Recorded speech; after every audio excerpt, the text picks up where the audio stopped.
goodness. And Micheal Myers isn't supposed to talk. But anyway. Can't breathe in that damn thing. Alright guys, how's everybody doing? We're feeling the Halloween spirit if you can't tell.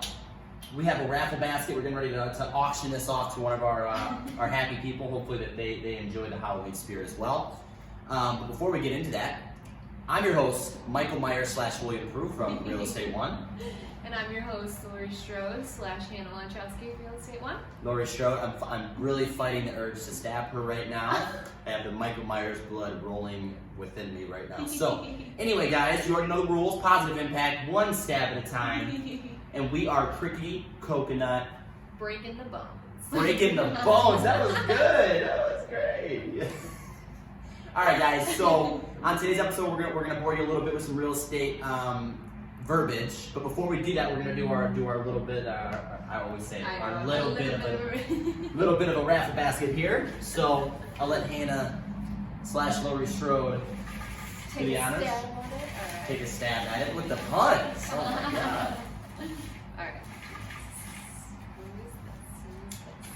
Alright, our previous client of ours, Mr. Bob Ditzhazy. Mr. Bob Ditzhazy. So that means we're going to have to trade in this bottle of wine here for a bottle of Jack Daniels.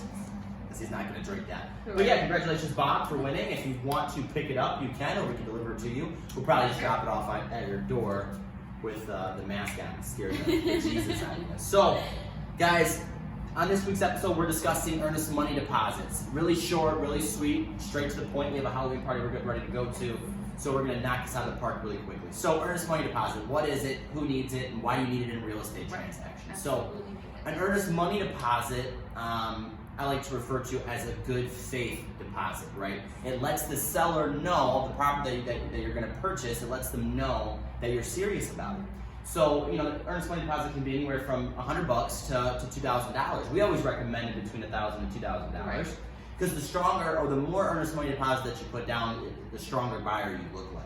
Right, exactly. And this money doesn't just disappear because you put it down. It gets included at the end when we go to close. It gets applied to your closing costs and down payment. Right, exactly. So it's not like this money's just disappearing. You're not losing it in any way, but you are going to give that up front, right? You're going to give it up front to let the seller know that you're serious, right? And this also buys time for you to get your inspection, do your appraisal, make sure everything's in order with the house, with the title company and everything else. So it just straightens up all that.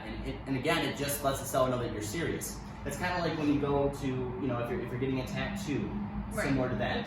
You put a deposit down so the artist can draw it up. Good faith that you're actually going to show up after you did the work to draw it up and actually get the tattoo done. So very similar to that, and they're a must-have. So when we're running into buyers and when we're asking them, all right, cough up that $1,500, they're like, why? So be prepared for that if you're getting ready to go into the market and start and looking to purchase a home, that you need to have an earnest money deposit put away. That way we can, you know, let the seller know that we're serious. Exactly. So pretty short, sweet, and straight to the point. Again, it just bridges the gap between, you know, putting the offer down and closing. Right? It gives the seller the security and knowing that you're actually going to purchase that home. Right, exactly. Right? And if you fail to comply, if you just decide, okay, I don't want to buy it anymore for no reason, that earnest money deposit goes to the seller because we've wasted his time at this point. We took the house off the market, we marked it pending in the hopes that it's going to close, and he decided to walk in another direction. So that earnest money deposit will be given to the seller for his time. Yes, but also if you find something in the inspection that you don't like say the foundation's failing or something that's major, you're not going to want that house anymore. So you'll get that earnest money deposit back, or it'll sit in escrow with whichever real estate company you work with. Right. Yeah. Exactly. Forgot to mention that it's held by a third party. It's not like the seller just has it sitting in his bank account, or we do. Or we do. It's sitting. Usually, a title company will hold that in escrow, or a real estate company will hold that, and it's a neutral third party. That way, if there's any problems with the buyer, any problems with the seller, there's no weighing towards one side or the other. You have to mutually agree and release the funds. Hopefully that doesn't happen. Hopefully we just make it to the closing table and those funds are added directly to your closing costs. Right. That's pretty much the episode, guys.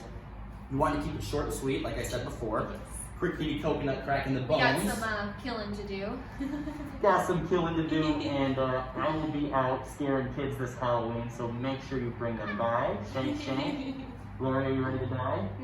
Yeah, a little bit. I mean, I already got halfway there. It's about time, right? They never die. No, Laurie doesn't die, Micheal doesn't die. You barely can hear me, Probably not. Alright guys, well, That wraps up this episode. As always, it costs $0 and 0 cents to stab some. I mean, to be a decent human being in this world. Be nice, be kind, be safe out trick-or-treating this Halloween, guys. It's getting cold.